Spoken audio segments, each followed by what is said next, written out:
Welcome to অ্যাম্পিটাস blog. আশা করছি আপনারা সকলে ভালো আছেন। আজ সরস্বতী পুজো উপলক্ষে আপনাদের জন্য নিয়ে চলে এসেছি গোবিন্দভোগ চালের নিরামিষ খিচুড়ি। তার জন্য চাল ডালের পরিমাণ 2 কাপ চাল হলে 1 কাপ ডাল।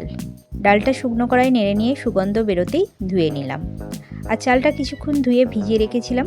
তারপরে গরম জলে দিলাম, দেওয়ার পর গরম মশলা আর তেজপাতা দিলাম, সাথে দিলাম অল্প হলুদ আর নুন। এটা এখন একটু সেদ্ধ হোক, সবজিগুলো কেটে নিই। এই সবজিগুলো সব নিয়েছি। একটু চালটা সেদ্ধ হতেই সবজিগুলো দিয়ে দিলাম। কিছুক্ষণ পর সবজিগুলো যখন সেদ্ধ হলো তখন দিলাম ডালটা আগে দিলে অনেক সময় তলায় ধরে যায়। রান্নাটায় এই মশলাগুলো ব্যবহার করেছি। এখন একটা পেস্ট বানিয়ে নেব, যার জন্য টমেটো কুচি, আদা কুচি, কাঁচা লঙ্কা, ধনেপাতা, জিরে গুঁড়ো, ধনে গুঁড়ো আর লঙ্কা গুঁড়ো দিয়ে মিক্সিতে পেস্ট করে নিলাম।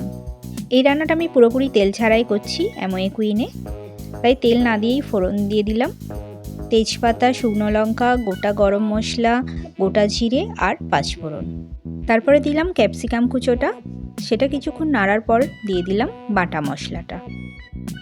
সাথে দিলাম একটু হলুদ গুঁড়ো আর অল্প করে চিনি। নাড়াচাড়া করব আর মাঝে মাঝে ঢাকা দিয়ে এটা কষিয়ে নেব। মশলাটা এবার হয়ে গেছে। এবার চাল ডালের পাত্রে আমি এই মশলাটা দিয়ে মিশিয়ে দেব।